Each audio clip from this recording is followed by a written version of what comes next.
It's happening. Hello, Daniel. Hi, Welcome to the Miriam. show. Thanks for having me. I'm so happy to have you after you've been a wonderful host in your podcast. And now we can turn the table and I can hear about you. Uno I'm very much reverse. looking forward. Yeah, thanks. It's a pleasure to be here. And I always kick it off with the same question. When did you start calling yourself a facilitator? And actually, do you? Yeah, it's an interesting question to reflect on. I wouldn't say, "Hi, I'm Daniel. I'm a facilitator." I would say, "Hi, I'm Daniel, and one of the things I do is act as a facilitator." So Mm, I would call myself an agile coach or a delivery manager or a delivery coach or something like that. And of which facilitation is a really important skill set. But it's more, it has a bunch of other things as well that don't fit neatly into the facilitation box or camp or something like that. And I do those things as well. So that's why I wouldn't say I'm Daniel and I'm just a facilitator, but I'm also drawn to this world and it is a really important part of what I do and how I help teams and people. I love that. Yeah, facilitating as a skill or as a tool Yeah, that you use. rather than a full identity. But there was a moment earlier on in my career where I was working at Cancer Research UK, which is a charity in the UK that funds cancer research, in case that wasn't clear from the title. And I was running innovation workshops. I was some sort of innovation manager. And I had all these stakeholders, people with budgets and ideas and opinions in a room together. And my job was to try and help them think through new ideas for how the charity could fundraise and things like that. And I put together this workshop, and it felt like running a summer camp activity. I was very privileged to grow up in the sort of Jewish youth summer camp world, Jewish youth group world of the UK. And as a leader there, you're sort of trained from the age of 14 or so to like hold groups of Mm. people together. Those people are often children or adolescents, and teach them stuff and make it fun and make it engaging and things like that. And I was running this workshop for these charity workers in a similar kind of style with a similar kind of energy that I would have brought to that. And it felt super familiar. And I just realized like this is something I really enjoy. It's something that unusually for a 26-year-old, 25-year-old I was at the time. I had, I don't know, 10 or 11 years of experience in, even though I was in my first couple of years of professional work. And I just realized those experiences were so coherent. I was like, oh yeah, this is a skill set I know. This is something I know how to do. And I sat there and I was just like, I enjoy this. This is something I want to do more of. So maybe Oh, that's the nice. moment where I thought, even if I didn't say I'm a facilitator, that's where I thought something about this vibes with me. Yeah, I like that. And what I find so fascinating in the work of facilitation in the broadest sense is that we quickly forget this intuitive work that you just described. We know what there is to do somehow when we have a bunch of kids and we want to create a fun workshop, or when we invite our friends over for dinner. We intuitively do all of that stuff, but we wouldn't call it facilitation. And then suddenly we have a workshop scheduled, and then we believe we have to follow a process and to have to be so professional and be something that suddenly doesn't come natural anymore. Yeah, I read The Art of Gathering. Have you read The Art of Gathering? Yes. Yeah. Priya Parker, I Parker. think Yeah. is, yeah, which is brilliant because it's about people gathering either for professional workshops or for dinner parties or things like that. Yeah. And she just lays it out as one type of activity, which is bringing people together for purpose and how you do that and how you open and how you close and how you include or sometimes like exclude if you need to, and the skills and the way that you can do that. And I think that that was the link that I drew at that moment in that particular workshop was between the way that I help people gather in my communal life, and in my professional life, and how they're actually one kind of thing, which maybe is the first layer of foundation into what I am now calling like intelligent teams Mm. work, and sort of drawing links between the ways in which, just as we bring people together for different kinds of gathering with different kinds of meaning and different kinds of purpose in different contexts, there's underlying mechanisms and theory and thinking about what we're doing there, which is completely coherent with what we do at work. And so too, the kinds of intelligence that we bring for like one person solving a problem, maybe there's something about that kind of intelligence that also scales up to a Mm. group and also different kinds of groups. So a problem solving group like a work team or a different kind of group that's getting together for another purpose. And these things can all dialogue with each other. And we don't need to have as clear, you know, this is a corporate thing to do, and this is a professional thing to do, and this is a religious thing to do, and this is a fun thing to do. Like they may cluster into certain stable orientations or something like that, but they can also dialogue and blend with each other in Mm. however we want. Yeah. And I think, and this, let me jump on the word intelligence, because what I hear is inviting the whole person to a gathering instead of just a role, and hence inviting the full intelligence of a person, which is more than the expertise or experience in a specific context. So, what do you Yeah, mean that's by, yeah, that's a really nice take on it. And I'm not even sure that that's what I mean when I say it, but maybe it can be now that you've said that. That's a really nice putting words praise. in your mouth? Yeah, that's actually what I mean now. Yep, that's what I'm talking about, intelligence. Um, I chose intelligence somewhat provocatively when I st got into the kind of field that I'm interested in, because its intelligence isn't easily nailed down. There are lots of misconceptions or preconceptions about what it means. People think intelligence is like maths or universities or books or IQ certain test. kinds of or IQ tests or certain kind of rational things, which like certainly can be part of a certain kind of intelligence. Like there's no point pretending that those things are not at all relevant to the topic. But it's also this broader and more colorful um, and more situational field. And there's not really a good working definition out there that everyone could agree on like this is what intelligence is.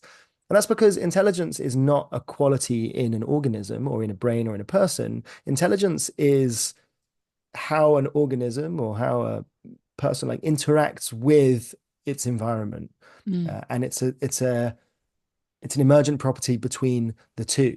So my intelligence at solving maths relies on there being a maths problem in front of me, or my emotional intelligence relies on there being a social dynamic there. I can't just say like I am intelligent without putting a context Mm. around it. So I work with teams in my day job. I work with mostly software teams, but not always, and trying to solve problems or trying to add value for users or trying to build products or do something, add some value in the world. And the shape of different kinds of value that you can add in the world are infinite. There's infinite types of problem to solve. There's pretty much infinite ways for a team to solve a particular kind of problem. And that means that the ability for that team to solve the kinds of problem that it needs to has something in common with the kind of property that I show when I try to solve a maths problem or when I try to untangle a social dynamic. And I call that intelligence because we have a certain sense of what it looks like when it's good, and it also covers like a huge range of activities. And I wanted something that describes this kind of cognition that takes place in the register and in the language of mind and intelligence um, and problem solving that we can take from our own individual experiences of being intelligent or seeing intelligence and think, what does that look like at a team level? Mm. And I can't remember what the question was you asked me, but that's where my mind just went. Wonderful. And that's the only thing what counts. And I ask a very open question of what do you mean by intelligence? So you did answer the Hmm. question. And it leads me now to wondering whether intelligence in this context is limited to an individual, and what team intelligence on the group level would mean, which then leads me to what is the rule of team dynamics. So there's, as you explain it, I can see intelligence as something that is um, in each person, then maybe between the persons, so that it becomes larger than its part. But then there's also something in the dynamic question mark. Yeah. Yeah. So that's exactly I think that's exactly the right way to start to process this, which is like, hang on, what do you mean by intelligence? And let's start with what an individual thinks of as their own intelligence, or maybe their own cognition, their own mind. And the way I got into this originally, so let's like wind the story forward a little bit. I was doing this kind of work. Yeah, maybe it works nicely. I have this Jewish background of sort of different kinds of spiritual inquiry. I used to be very orthodox and very religious and very rule keeping, and I delved into the philosophy, the theology, the ritual of that world. I decided I was an atheist then when I was 22, and I was like, no, I'm not into that anymore. And Done. I did my science degree. I'm a natural scientist, and then I got into In which domain? organic chemistry and cell biology, and Okay. a minor in beginner's Arabic, but that's for another time. Um, and this rationalist sciencey world, I was like, I guess I'm like a follower of Dawkins now. Sure, Mhm. okay, or something like that. But I still held on to a lot of the Jewish stuff. That was really important to me. I'm making a point of talking about this because it feels like the bit that isn't relevant. That then when I realized that, I'm like, oh no, it's the bit that underpins all of it. Um, Yeah. so so then I went into my work world and I was interested in systems and how they talk to each other. I was interested um, in how teams work, and I got into this agile world of how teams problem solve. And at the same time, I was going on my own, I guess you'd call it a spiritual journey of understanding self, or started doing therapy, started to understand, why am I the way I am, and all the things that play into that. And about 2.5 years ago, I came across a series on YouTube called Awakening from the Meaning Crisis by Professor John Vervaeke. And he is a cognitive scientist who brings together an understanding of philosophy, Western and some Eastern philosophy, and how the way we are now, showing up as a person in, London, how my thoughts and my conceptions of myself and my conceptions of the world are informed by different developments, philosophically speaking. It didn't need to be like this, if Epicurus wouldn't have said what he said. I'm not sure I can remember what Epicurus said, but we might have different thoughts about what it means to be a self there. So I found that fascinating because what he was able to do is take the philosophical angle of it with cognitive science. So that's the dialogue between different sciences of mind and what they all contribute to this topic and what they say about intelligence and cognition and the world of practice. So this teacher in particular he's a teacher he teaches meditation and mindfulness and different kinds of sort of Eastern practices. I think Qigong or Tai Chi or something like that. And and he weaves these things together in a sort of study of wisdom and things like that. And there's critiques of his work, but it's something in that really spoke to me. And all of a sudden, I saw how the field that you started in, behavioral economics and system 1 and 2 and fast thinking and slow thinking, can dialogue with cultural inheritances of meaning Mm. and anthropological understandings of intelligence, right? We're not just intelligent as uh, I don't just bring my own personal views to the world. I bring those that I'm completely absorbed in, which go back to the dawn of time or to the dawn of humanity. So somehow my system 1 and 2 thinking dialogues with my cultural inheritances, which I can have speaking to my spiritual personal inquiries about like, well, how do I show up with what voices, with what experiences, with what learnings and things like that. And then how do we do these things in groups? And we're not just doing them ourselves. And how does that relate to the language we use? So, and then all of a sudden there was like the walls were lifted up and all these topics that had accompanied me through my whole career were starting to talk to each other.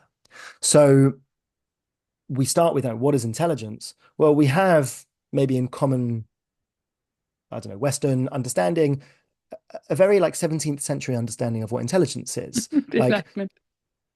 yeah, like Rene Descartes, and we're going to split the body and the mind is this rational thing that does all the thinking, and it's made of different stuff, and it's not like in the body. And the body is this different thing. It's this res extensa. It's this extended world, which everything is made up of. And there's a sort of a divide there. And the good, trustworthy stuff is in the maths and the thoughts and the head stuff, and all the other stuff is separate. And in various ways, we carry this through into our understandings of what intelligence means or what a self is or things like that. And there's like a ton of critique of that. That's not like a the only way of seeing the world. In fact, it's probably not the best way of seeing the world. It doesn't explain lots of important stuff. And in the through the 1950s or from the 1950s through to today, there's been a set of developments in cognitive science challenging this what they call dualistic way of seeing the world and the way of seeing minds and intelligence. And in about 1992, I think, this movement of embodied cognitive science Mm. started to grow up or started to evolve or build on previous sources. And then that became what's known as the 4E cognitive science movement, which is the ways in which our cognition and our intelligence and our minds are 4Es. The E's are embodied, embedded, enacted, and extended. Um, and maybe I can go into a little bit more detail about what they mean, but it's moving away from the idea about intelligence is this property just in this head space and actually it involves my body. Hmm. It's embodied in some way. Like the body is really important in intelligence. It's not just like a brain. A brain in a vat doesn't really make any sense for like human experience. You sort of need a body to do stuff, and intelligence is for the body to survive. And we use emotions and things that happen in the body. We're not just a computer that could be in any medium. We are like very much in these particular. Yeah, I'll just say the word body again, body, and stuff like that. And it's enacted. It's like our actions are important. Intelligence isn't just a thing that happens in a snapshot in time. It's often an organism interacting with a problem. It's embedded in a cultural and social and physical environment. Like the kind of intelligence that I use to navigate the world is reliant on the kind of world that I live in, and that's Mm. relevant. Yeah. And it's extended. It's like I'll just finish the fourth E, and then I'll try and draw the link. And it's extended, which is uh, it's not just happening in my mind, but cognition is happening amongst all the minds that I and amongst all the tools that I might interact with or between us. So if I use a crochet hook is in front of me, I didn't invent this crochet hook. Well, I don't know who invented the crochet hook. It's sort of evolved between like thousands and thousands of people over thousands and thousands of years. And the intelligence that I can display by crocheting a pattern with it today is somehow inextricably linked to the intelligence of all those people as well. And so you end up with a much more entangled and complex um, and emergent and I don't know, beautiful, rich, connective kind of definition of intelligence. And when I learned about that, I was like, right, that's the kind of thing that's very relevant to a team building a product or doing something like that. So if we can allow ourselves to widen our definition of intelligence from good at sums to those 4Es and all the things that are involved in that, well, now I've got this team that's doing a similar thing, and I can use intelligence to understand what they are displaying when they solve problems in their work and things like that. Yeah. And thank you. Thank you for walking us through. And I love that you grounded the stories also in your own personal story because, yeah, especially our spiritual past and heritage plays a huge role in how we then show up and how our intelligence develops. And I think depriving us of the spiritual part of our intelligence. It's interesting. I grew up maybe as the opposite. So I grew up with a Jewish father and a Christian mother who both renounced religion because it was in the way of their marriage and love.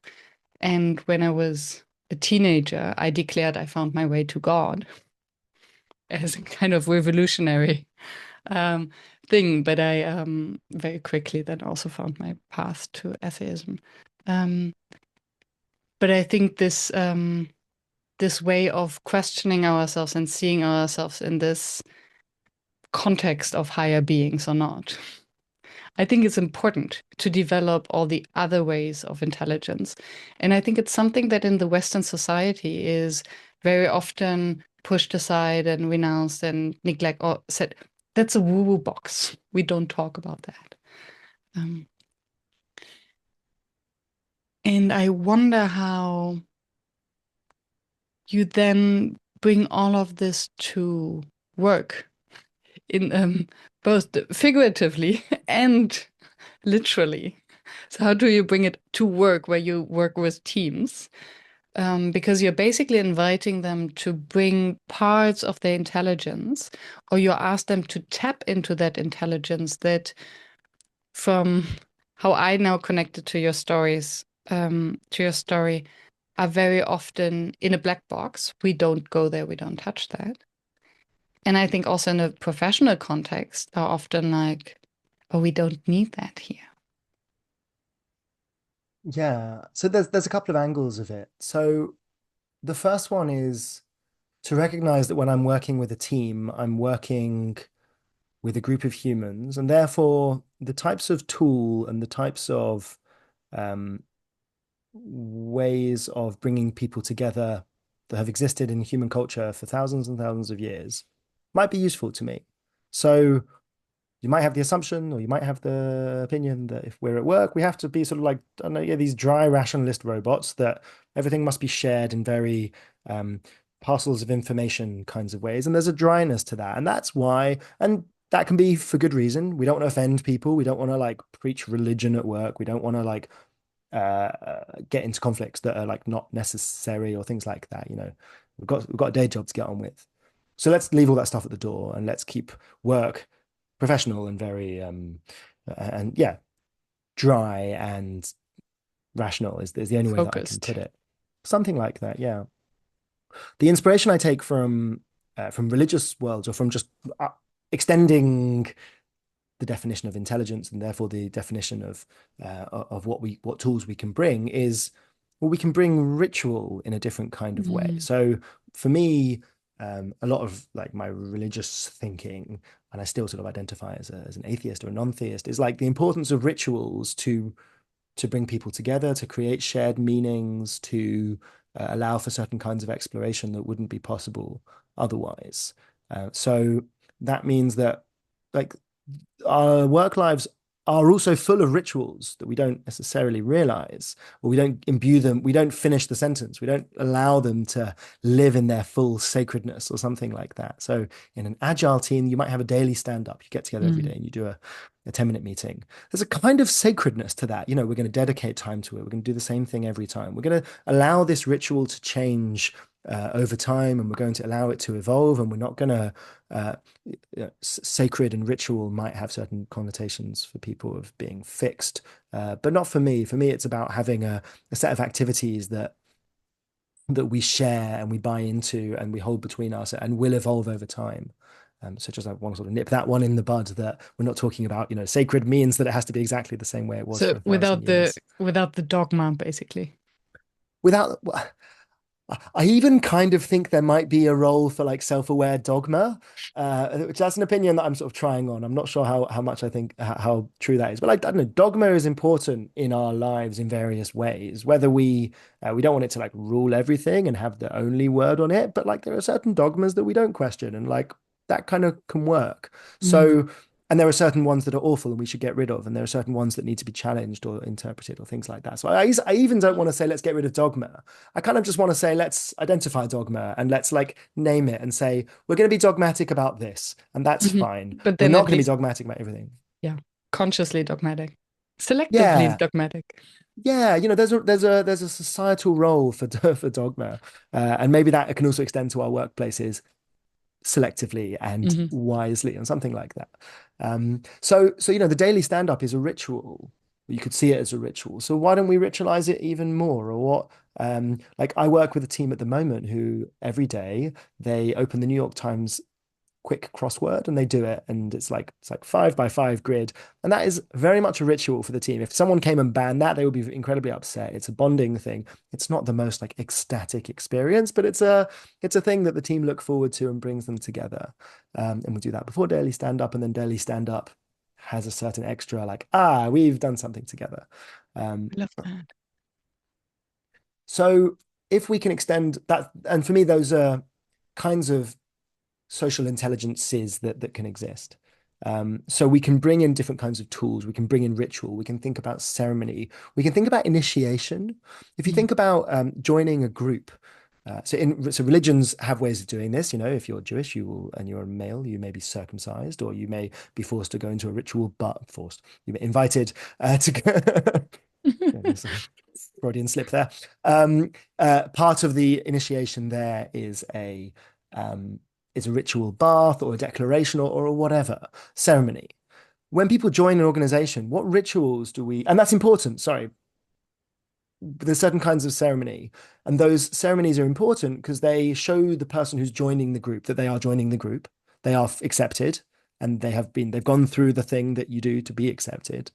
They also show the group that this person is willing to like sacrifice something to join them. And like evolutionarily speaking, that makes a lot of sense to say, if you're going to join our group and we're going to put our resources and our risk and our trust in you, like you better put something on the line for that.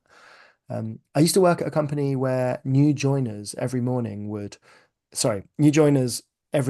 morning at the Monday morning meeting would have to get up in front of like 200 people in the company and introduce themselves and hold up an object that they wanted to show off. And everyone would say thank you, and they'd give them a big clap. And it was nerve-wracking. I even found it nerve-wracking, and I like uh, big crowds. But afterwards, I was like, I've done my initiation thing. Like I'm Yeah. in now. I've done the thing that everyone else has done. But often in our organizations, if you think about initiation, receiving your laptop or getting your pass or joining your team, and these things are often really poor and sparse, and they'd be amazing opportunities for meaning. And companies that do it well will send you your laptop in a special box with some chocolates and a thing, and you'll have like a big lunch with everyone on your first day. Those are initiation rituals. They're similar to a rugby club or a religion or something like that, or I don't know, like a citizenship exam or something. These are all human rituals, and if we allow ourselves to bring those in, we can create more coherent teams that are more willing to take risks for each other, that are more aligned on purpose, things like that. And we can fold in our rational health and safety test, needs that you have from new starters or whatever. You can fold that into it in ways that can help you. But it's about thinking sort of ambitiously about what happens if we think about onboarding in a spiritual register for a moment. Allow yourself to play with that idea. Mm. Well, you might end up with a better onboarding experience then, or 5 days later you'll get your pass, and then someone will take a photo, and you can't come into the building until then. And then here's when you get your laptop, and day one is just reading documentation. And you might end up with a better answer. Yeah. And I think even beyond the spiritual, I mean, there is, as you said, there is a reason why in the spiritual world and religions, um, initiation is so important.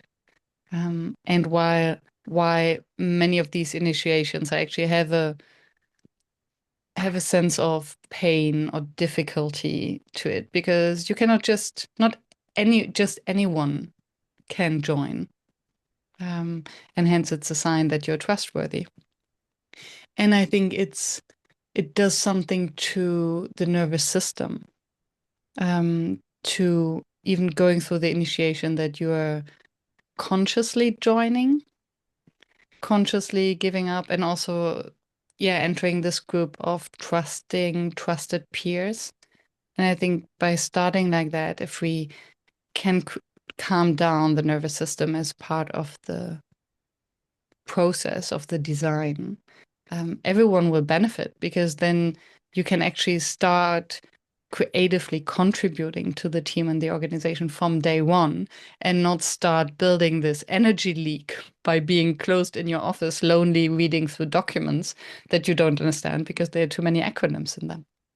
Why would I take a risk for an organization that like treats me like that? Mm. Why would I Yeah. risk getting in trouble or being seen to be silly for trying something new in a place like that? And if you're thinking about, and ultimately, like at the end of these conversations, it's reasonable to say, how does this help my bottom line, or how does this help me do better? And I think that's where, by bringing these tools together, you can say, look, and these teams will function better together. They will have more free flow of ideas. They will have, and this is the next stage of the intelligence thing from just the individual, they'll have better macro cognition. And macro cognition is the quality that is of cognition, of intelligence that sits between individual members of a species or something like that. So you have sort of micro cognition, which is me and my room, solving a problem of some kind. And the macro cognition is between me and all the other people and all the tools that we use and all the ways that we solve a problem together. That is its own kind of intelligence, like beehive intelligence. The beehive Mhm. can do something that each individual bee can't do. And credit to Dave Snowden for that kind of analogy. But that's the kind of thing we're talking about. And these things all dialogue with each other. If you can get your rituals, your initiations, your risk taking, your psychological safety together, you'll end up with more effective macro cognition, which will enable better problem solving, which will enable, if you are trying to solve the right problems, better bottom line, better products, better satisfied customers, better resolution of issues, things like that. Yeah. And then it's funny how the example that you gave about the newcomers who have to speak in front of 200 people with an object that's personal, um, it actually also gives them the opportunity to share another form of intelligence or another part of their lives in front of the group that can then also be, that becomes an asset. And I think that's something that when I left my day job back in the days, one thing that really made me sad was to observe the potential organizations lose by not tapping into the talents, passions, and intelligence of their employees that they have collected before the job and might collect and nurture besides the job because they know exactly what would be best for the organization. But nobody is interested because they're just so narrow-minded. Yeah. So what does it take for an organization to open that box and to allow that intelligence? And why might what might be the dangers actually? So why is not everyone doing it? Yeah, two good questions. So the first one, what does it take for an organization to like, I guess, do what I'm suggesting well? I'm still exploring this, so this is something I'm trying to work out. But my hypothesis is that if more leaders thought like this, I'm running an organization and that doesn't mean everyone's job is to get what's in my head into their hands, into the world, and these are all just even that head and hands analogy is interesting, right? Like maybe you can use it like that. So the embodied intelligence idea is that like your whole body is involved in solving a problem, and that's replacing this idea that your head is solving the problem and your hands are just doing it.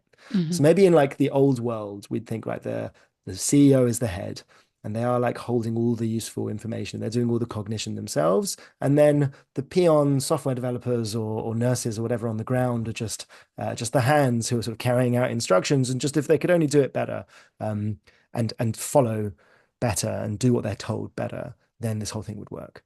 And if we can bring in this idea of macro intelligence and say, actually, this whole body is problem solving in some way, the hands are structured in a way that allows them to problem solve with a kind of skill that the brain is just not at all able to harness or to map or to understand. Um, so too, the people on the ground doing the work, they carry information back up into the system. They solve things on their own. They know how to do things that the head doesn't know how to do. They hold access to information that only they will be able to see.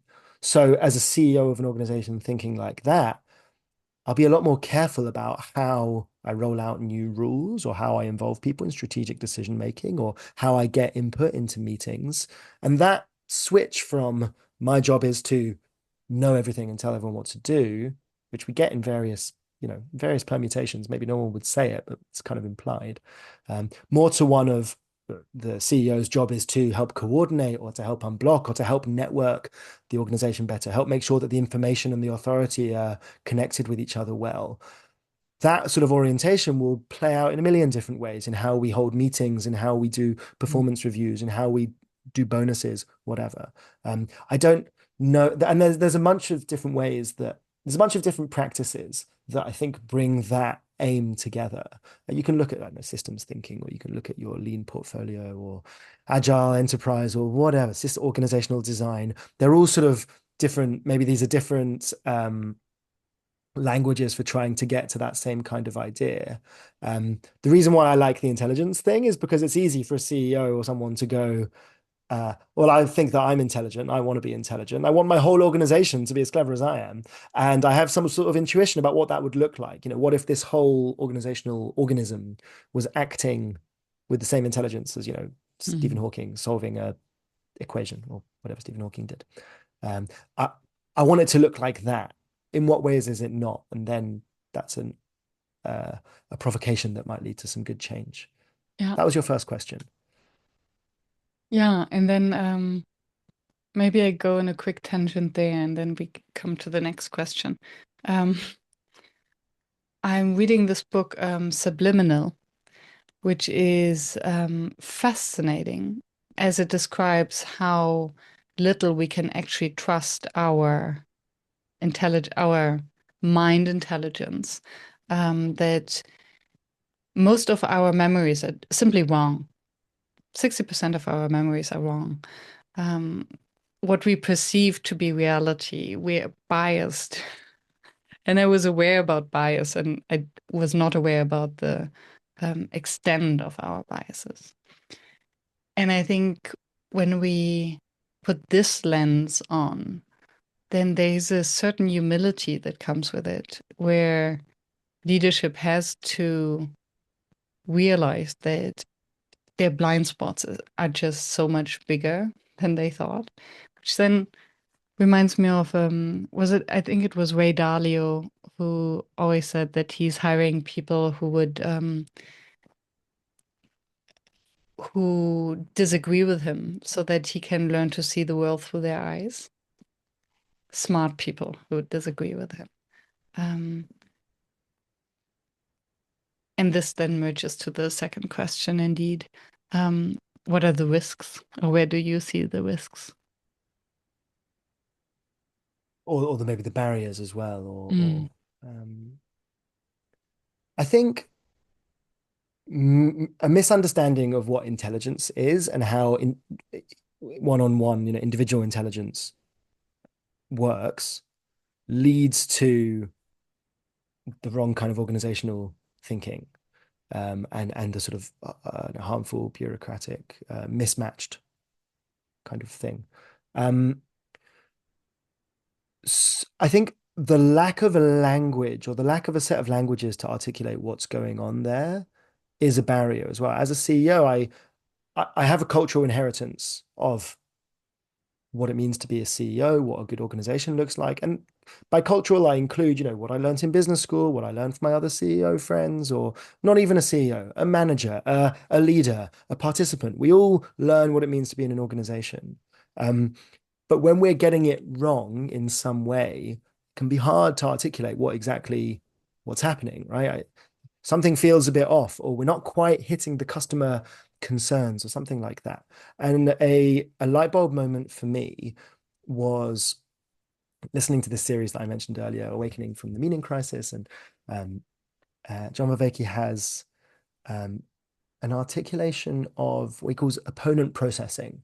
Um, and opponent processing is like this, that there is often in our biology or in our systems in some way, two heuristics, which are heuristics of rules of thumb or general sort of, I don't know, patterns of how to see the world. And you put them into opposition with each other and you allow the system to adjust accordingly to what it should be. So, for example, nervous system is a good instance of this. So I have my sympathetic nervous system, which is the drive in my nervous system to activate me.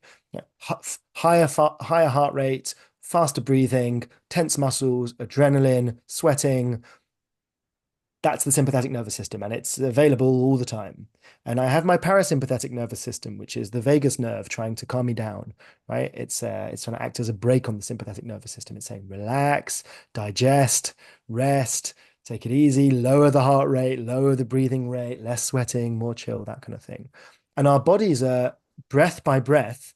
If you look into this, and like I followed the scientific threads, and it's there. Um, every breath that you take in activates in a very small way your sympathetic nervous system, your activate one. Um, the physiology is interesting. As I breathe in, it increases the space in my chest cavity, so my heart has to beat faster in order to fill up all of the bigger space, and that causes my brain to switch on some of the sympathetic stuff, faster heart rate. And then every time I breathe out, the opposite happens. But then in situations in life, there are times where it's completely right to be in the sympathetic mode, and there's times where it's completely right to be in the parasympathetic mode, right? If I'm being chased by a tiger, I should be in the fight or flight mode. If I am sitting with my friends by a campfire and it's nice and safe, I should not be in the fight or flight mode, um, all things being equal. So our bodies are self-organizing in a way to try and find the right fittedness between should I be activated, should I be fighting and flighting, or should I be resting and digesting? And there's a cost to getting that wrong, right? If I'm in rest and digest when the tiger shows up, I'll get eaten, right? Or Hmm. I'll be exposed to some risk. If I'm always in fight and flight, even when I should be resting and digesting, I'm expending a lot of energy and I'll have chronic stress or I'll overreact to what I perceive to be risks or things like that. So there's a kind of wisdom, he calls it wisdom framing of being able to land on the right place on this opponent processing. They're tugging against each other. Wisdom is getting it right. And there's a bunch of other scales you can use. So he describes explore, exploit is one. And so explore is the mode where you're looking for new avenues, new opportunities, right? Where should we go for dinner? Well, let's look at a bunch of different restaurants. We could go there, we could go there, we could go there, we could go there. What kind of food do we want? We could go Asian, we could go burgers, we could go Chinese, whatever. Um, so that's one end of the scale. And then you've got exploit, which is making the most of the opportunities you already have, right? We've chosen a restaurant, let's order the best food, let's make the most of it. If you're looking for a job, explore is what different industries could I be looking in? All right, or what kind of job role should I be looking for? And exploit is I'm going to be a project manager. So let's go and like make the most of all the project manager applications or something like that. And so too, depending on the kind of task you have in front of you, you need to navigate well between should I be in explore mode or should I be in exploit mode? Which is correct? Well, it depends on the situation. So and there's a bunch of other ones as well. There's like specialization versus generalization. Should I be like multi-purpose or should I be singular purpose? And there's a couple of others. So the idea of putting these things in the register of intelligence is to be able to say to your CEO or to your manager or whatever, I think on this opponent processing scale, the reason why we're struggling so much is that we're way too much in the exploit mode when we should be in the explore mode. We have zeroed in on the wrong problem and we've zeroed in on the wrong solution and we're trying to make the most of it. We should be exploring more options. Mm. Or we're being way too generalist. We should be much more specialist here, and we should be looking at getting much more specialist tooling in, or something like that. And being able to come up with a language or whatever your organization's own scales are. Um, that starts to put an intelligence framing around it. It gives you a better way of fitting the organization, the teams, the strategy to the problem at hand. And then when it's going wrong, you have a sort of no blame system to be like, oh, we're not being intelligent enough about this, but in the following ways, we're being too Mm. explore when we should be more exploit, or we're being too effective when we should be more efficient, or something like that. Thank you. And the curiosity it brings up is, what do you think about personality tests? What's the connection for you there? Because so the way you explain the tensions, and we're two generalists here and we're two specialists there, or vice versa, um, and the intelligence of a team or an organization makes me think of different individuals with different strengths. And I'm thinking of the more sunshine yellow versus the the green. So if someone focus more on the harmony and the interrelational skills, or someone who's more in the details versus someone who's more in the visionary big picture. And it sounds as if these are different forms of intelligences or priorities or how they come to life. And then I wonder whether someone who seems so well read, and I had the impression that you must have thought about that. And many would consider personality tests as woo-woo because we know that they're putting people into boxes. And still, there's something to it because we are not all the same. Yeah. So first of all, I think when we spoke about this on my podcast, yeah, maybe personality tests are woo-woo, and maybe there's nothing wrong with that, and we should still be welcoming of it. So that's a thing. Okay, so there's a couple of different like bits. Let's try and like dissect them down. So one is, what are the roles of different ways of seeing the world in an intelligent organism, in an intelligent team? Um, the other one is, do personality tests help with getting that right or something? Like, what's the role of a personality test in getting the right range of personalities involved? And there might be another one, which is like, how else could we signal that? So let's try and stick on topic and get to those or something like that. So it's a good observation that there's a connection there, because there are people who show up with different interests, skill sets, proclivities, fascinations, neuroses to their work. Um, People are different from each other, and that's, fine. Depending on what kind of problem you're solving, you'll need different kinds of people, different kinds of interest to solve them. So if you're trying to solve a business problem that is very much about, I don't know, getting the detail right and lots of analysis and lots of maths and lots of thinking about certain kinds of problem, and you bring in a bunch of like slapdash people like me who like can't deal with, reading long reports and writing long things and doing lots of careful analysis. Well, if you have too many of me in the system, then you probably won't do the thing that you need to do. You need a bunch of the people who are most well fitted to the kind of work you're doing.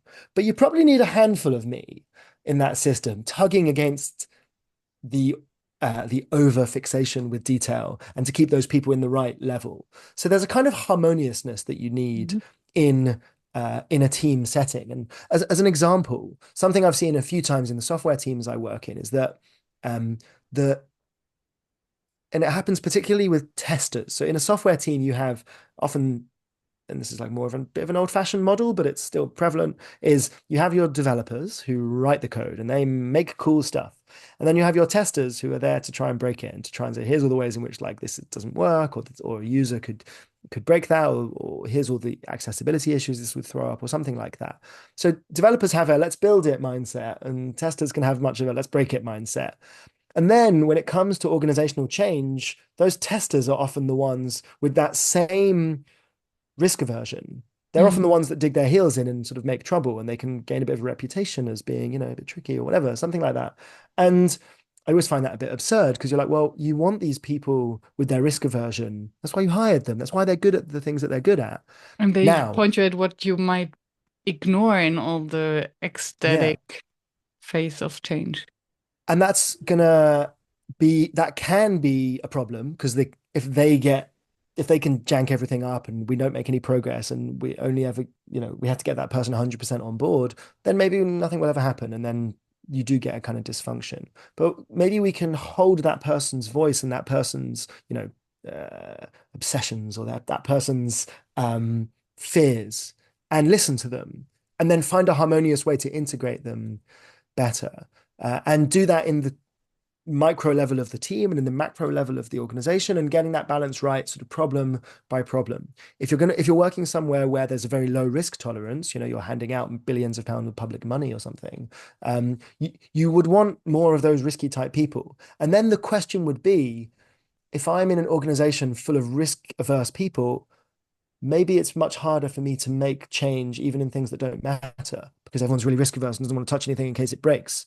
So that might also be a challenge there. So as a leader in a space like that, or someone who's curious about this intelligent teams idea, you might ask, given the problem space that my teams are involved in, there are certain kinds of personalities and certain kinds of skill sets that are attracted there.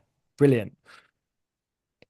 How is that adaptive to some of the other stuff we need to do? And how is that maladaptive? How is that getting in my way? Mm. Like when I've worked with teams of testers or teams of content designers or people who are very keen on the detail, if you ever want to make change with them, you need to like speak to them in a different way to how you would speak to a bunch of slapdash agile coaches like me, who are like, yeah, build it, move fast, break things, who cares, whatever. And also we need someone who's a bit more risk averse, and I need someone personally who's going to be slow me down and help make sure that I've dotted the I's and crossed the T's and things like that. So that's like the way this team intelligence comes in. Side note, this also happens internally in each individual person in approaches like internal family systems therapy, and things like that have these different elements in our own psyche. I'm not just one unified creature. It's also worth looking up. Marvin Minsky's Society of Mind is a really interesting Mm. formulation of that. We consist of these societies in our own bodies and brains as individuals that pull in these different directions. I might have a set of voices in me that are exploratory and excited and get carried away, and I have a bunch that moderate me. And if I can get them dialoguing and integrated well, happy. If I get them in tension and causing conflict and bringing in the firefighter mode as an internal family systems thing, the firefighter or various controlling mechanisms to stop things getting out of hand, that can lead to all sorts of dysfunctional behaviors and unhappiness and things like that. So that's another little link between sort of individual intelligence and team intelligence. Um, Which is very interlinked, and it and what it brings up for me is the how much awareness is needed, self-awareness to get this internal family system in order and harmony, um, and team awareness, well, self-awareness in relation to others, and emotional intelligence, communication skills, all these of the kind of things. So what is the in order what I hear is in order to really harness um, the holistic intelligence of teams. Actually, the one is to find the right people, so to recruit the right people so that you have the general level in balance of what type of, let's call them personalities, hmm. you need, or folky. Um, and then either invest in communication skills, awareness, um, or hire those who have that. That might be even more difficult. Yeah, I'm not sure I'd even go as far as to say that like when I'm hiring a team, I'll think about what kind of personalities I want, because that might be too it might be too hard. It starts getting maybe you get into trouble with all kinds of biases and things like that. And I don't know if you can realistically like measure someone's personality well enough to be able to like use that in my recruitment strategy.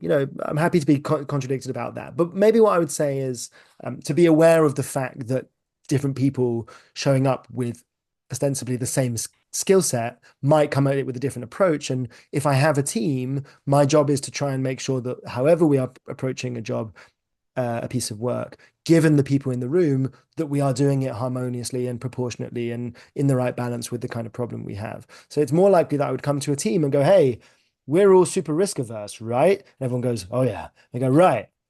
Let's raise our awareness on the fact that what we're doing now is a thing where our risk aversion is going to get in the way, and we should. Mm. And then I'll bring as a facilitator, or in a workshop, uh, tools and games and things that allow them to let go and make it safe for them to let go of their risk aversion and play a bit more. So yeah, I don't think I would advocate for, I'd be willing to change my mind on this. I'm not sure I have that strong opinion about it. But yeah, it's not like, oh, let's get all the right personalities for this kind of thing, because that also feels like somewhat of a dangerous path to go down.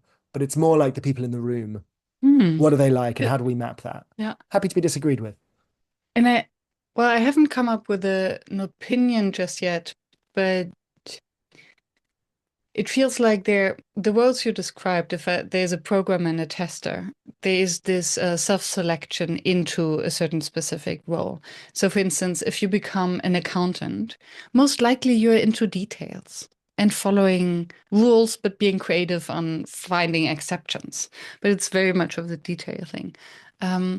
If similar to lawyers, and then so there is the self-selection part. And then there might be other roles where it's not so clear. And then I think in a team where everyone is risk averse, and then suddenly they need to make a leap and take some risks or go through change together. It can actually be quite risky to overly rely on a specific type, and also in terms of diversity of thought. How can you really harness the full intelligence if everyone is approaching problems in a specific way? Um, Which is also there's a kind of reductionism maybe in assuming that the only thing that we have to rely on here are the people and their personalities. So this is like it's a very 4E cognition sort of thing to say we don't just have the people and their brains and their thoughts. We have tools, we have rituals, we have processes, we have beliefs, we have cultural structures that can support these processes as well. So even if I have a bunch of people who are all thinking in like the same way, well, that's what like workshops are for, and that's what like well-designed processes to make sure that we are pushing into all the other corners, and rituals that can support different kinds of thinking are there for. And you can take two people who are both very risk averse, and if you give them a game where the job is for one of them to give an opinion and the other one to disagree, and then for them to swap hats and then disagree and agree or something like mm, that, then you can break some of these things apart quite easily. But I think when we go into, and this is another way in which like raising the level of conversation about intelligence, I think will help us here, is when we realize how much our cognition is extended and therefore how our tools and our beliefs and all these things play in, well, then we can use them to create better outcomes for our teams without worrying about having to get a more risk averse person in or having to do that. It's what yeah, Dave Snowden calls this affordances, or these are like they become things that you can use in the landscape um, given that we're for aware of change, that, given that they're there. given Yeah, that we're like aware of that, and given that there is um, a facilitator or a coach there to help a team expand their intelligence, yeah, and maybe tap into other intelligences that they yeah, wouldn't and necessarily bring. there's a bunch of ways that all these people interact with each other, and those are affordances. We can use Mm, those. They are things in the environment that we as the leader, workshop facilitator, whatever, get to play with. And the reductionist bit is saying, oh, the only thing that I can possibly manage is like who's in the room. That's one affordance, right? I can sack people and hire people, and like, yeah, that's an affordance. I can send mm. people on, reprogramming courses. That's kind of, that's kind of an affordance. It's not a very nice one. I can try and get the risk averse people to like chill out a bit. Or I can work on all the interactions and the rules that govern how these games are played between these people, Mm, and the kind of things they do. And actually, like that's a really rich and often underexplored area mm. because we don't realize the ways in which the way our meetings are structured or the way that our conversations happen in the workplace constrain and enable different kinds of conversation well. And this is, thank you. What brought this, I was just thinking of, yeah, the structures and the culture. So, for instance, if we're how the environment impacts also our personality and our reactions. So I am the most patient and most curious person if my nervous system is calm. If I am in stress and overwhelm mode, I become the little dictator, right? Telling everyone what to do. I'm no patient at all, quite Yeah, judgmental. Um, so that's why, for instance, psychological safety is so important, right? That really we feel calm enough in order to be creative and to do all these things. And then by having the right processes, culture, environment, structures in place to help people be the best they can. Um, and as a matter of design principles, ensure that we have the right balance of details versus big picture, risk aversion, and these kind of yeah. things. And that's where maybe some of the personality tests and things like that, I had that open tab in my mind of something we need to come back to. Maybe that's where these things can be affordances, or these can be tools that we use to try and enable these kind of conversations, which is not to, I'm against the idea of saying, oh, I'm a ENTP and you're an ENFJ and I'm a blue and you're a red and therefore like never shall the twain meet. Because like people are dynamic, we change. I change one day to another. I change depending on what setting I'm in. I'm changing depending on what task is put in front of me. So there's not like a static label you can put on me that will always be right. There may be a static label that you can put on that I'd identify with like 90% of the time, or 50%, or 99% of the time. So maybe there's something there. And it's more like what conversation happens when you take two people and one of them goes, I love being in a room quiet by myself most of the time. And the other one goes, I love being in a room full of other people yelling at each other all Hmm. the time. And you're like, oh, that's why we're struggling to work together. Ah.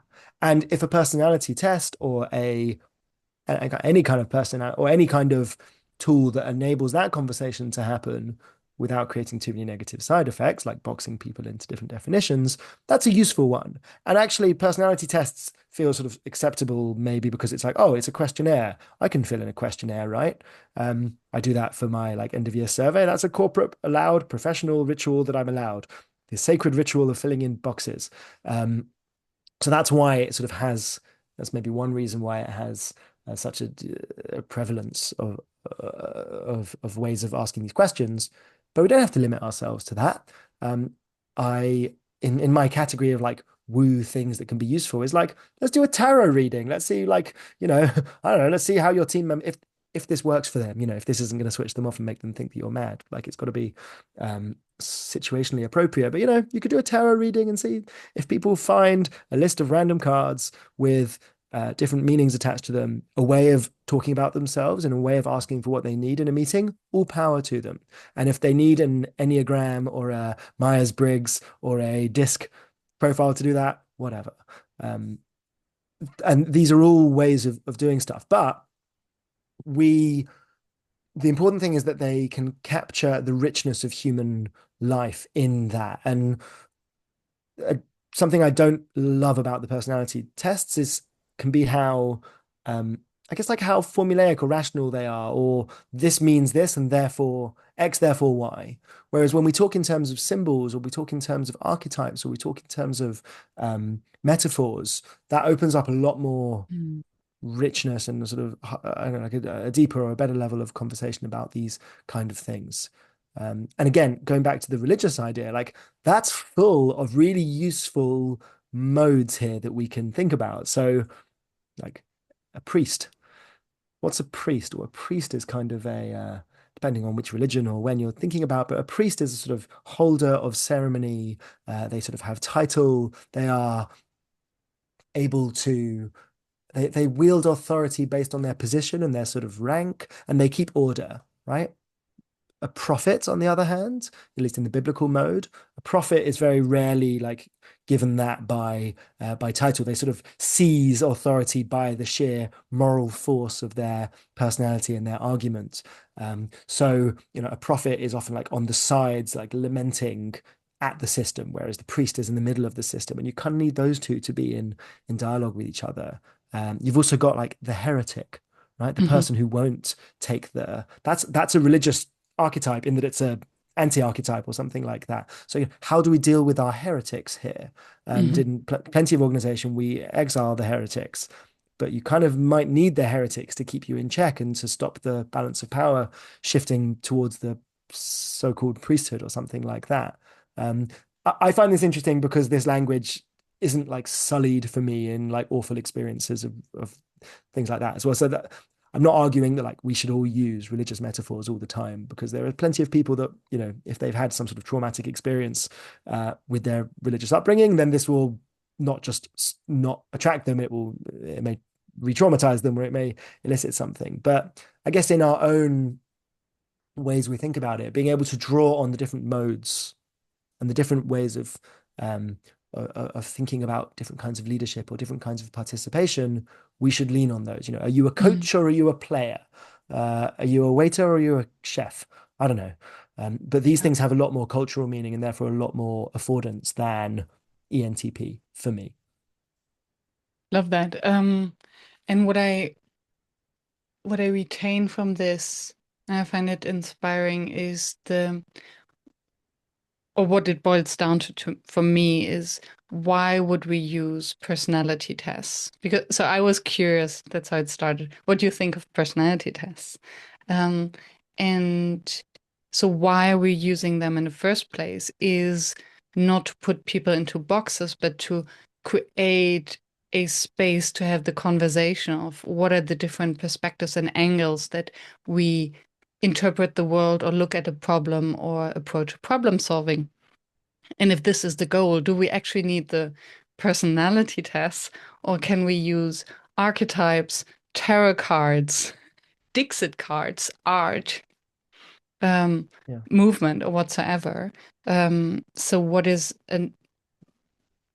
the right metaphor or anchor um, to have this conversation to feel comfortable to share our very unique perspective on something.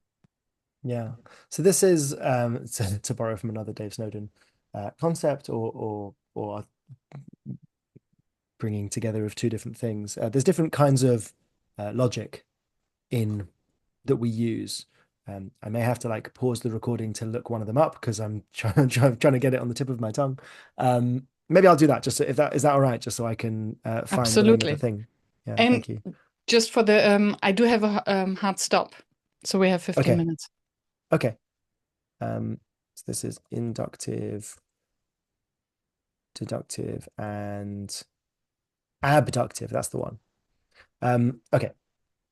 So, like, as a logician or as a logical human, there's different kinds of logic I can use.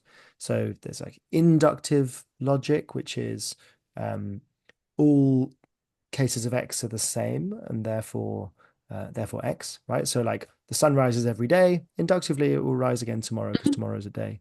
Um, there's deductive logic, which is if X, then Y, X, therefore Y. So Miriam is my friend. I always have a good time talking to my friends. Therefore, if I talk to Miriam, I'll have a good time.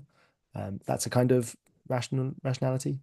And then there's what's called abductive reasoning, which is lesser known about, but also kind of the most important one that we use as humans in lots of ways. And it's our ability to match patterns to each other. And it's what happens in the system one and system two thinking, like fast thinking and slow thinking, is I go, this looks a bit like a thing that I've seen before. Therefore, it's probably in lots of ways like it. These patterns are the same, or these metaphors relate to each other. And it's a kind of reasoning which is very effective in lots of ways and leads to lots of it leads to lots of errors as well. Because I might go, that's a pattern, and very quickly be able to go, that's a correct pattern, right? So I'm right. But if I use that same logic and actually I've got the pattern wrong, or there isn't a connection between those things, or it's not another case of the thing that I'm expecting, then I'll make a mistake, right? Mhm. So if I go, in general, things that go bump in the night are harmless. Mhm. That's a kind of pattern. Just ignore them. Mhm. Mhm. That's fine 99% of the times. And sometimes something goes bump in the night and it's a monster and it's I get eaten. So in behavioral economics, we focus a lot on the errors, right? And we go, oh, abductive reasoning is a source of error, and therefore it's kind of a problem, and or we can use it to encourage different kinds of behavior in people by using their fast thinking and sort of taking advantage of the error. But it doesn't account for the ways in which we use our abductive reasoning productively all the time. We're always drawing on inferences. We're always drawing on patterns that we recognize and metaphors and connections that we draw between two things.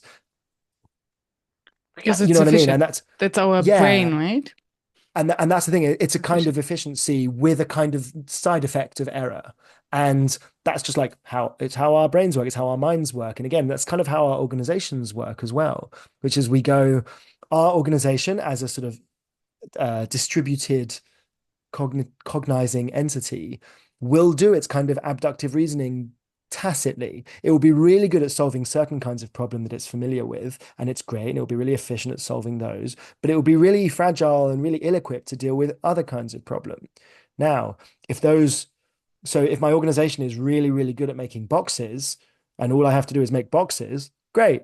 I will be well equipped to that, and that's sort of maybe abductively like useful. But as soon as my organization now needs to make a different kind of box or make a car or something like that, all of my pattern matching to this is a box shaped problem won't work. Maybe a better example would be um, I- the uh, let me share one more example to see if that makes sense, and then and which is there's a Harvard Business Review article about innovation, which I think is quite well known, which is the German versus the British approach to the tank technology after World War One, which was the British invented the tank, armored vehicles, and they put it in the cavalry division. It's fast, it's armored, it carries people, it's a horse. It's a mechanized horse. Mhm. And then they found that all the people in the cavalry division were like horse enthusiasts. They really cared about their horses. They cared about feeding the horses. They cared about supply chains that were about that. And they never were able to like harness the tank well. Mm-hmm. So they used a kind of like, abductive pattern matching that was maladaptive there. It didn't suit what was going on. Whereas the Germans, after the First World War, they had the army to like rebuild from the beginning, and they built divisions around the tanks. And then in the Second World War, they were able to use this Panzer division much more effectively because they were able to, fit it into their model a bit better. Which is interesting because this we open the loop now about the personalities, right? So who are the people who opted into a certain division, Hmm. and how difficult or easy is it then for them to adapt to a new tool, a new environment? But I But guess yeah, the provocation there is to think wider because it's easy to think, I guess like it's easy to think, oh, well, this is about the people and the individuals as well. And that is like definitely relevant. But when we're talking about something as big as a system like that, it's more likely that the interesting stuff for us to do as leaders is to think about the wider thing there. It's not about each individual bee in the beehive. It's about making sure that the structures of the beehive are such that the variation in your average bee can be held um, within this model or within this place in order to make honey. absolutely. And that the structure has to be, it is codependent with the behavior in it. So what I'm thinking of, this would, so the example that comes to my mind are all these incentive schemes. How do we how do we incentivize the behavior of people in organizations so that they contribute to the bigger goal? And there's this, maybe the easiest example. There's this person who would bring a cake to the team on every Friday, and this really brings cohesion, and they love her, and I think, oh, every team should do that. So we'll compensate, one person per team will get a bonus or some money to bring a cake every Friday. And what happens, the person who used to bring the cake on Fridays will stop Hmm. because they don't want to be the person who gets compensated for doing that. Or if I get my bonus for like peer recognition, that might like um, Exactly. incentivize a kind of like weird politics about like, Exactly. I helped you on this thing. Maybe not, but like maybe. So, and I think it touches on, so we cannot create models and structures and organizations without taking into account that there are humans involved with behaviors and preferences that will adjust to the structures we create. So it's always, and it, yeah, it interacts, Hmm. it changes.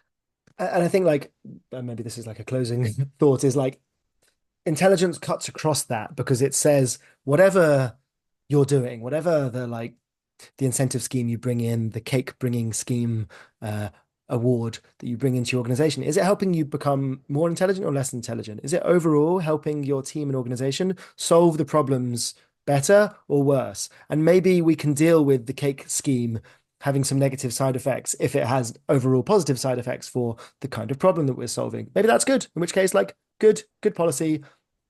There are goods and bads to it, but it's Yeah. fine there. But having that sort of directionality to how does this impact our overall cognition, safe in the knowledge that it's not a zero-sum game of like intelligent or not intelligent or solve the problem or not solve the problem.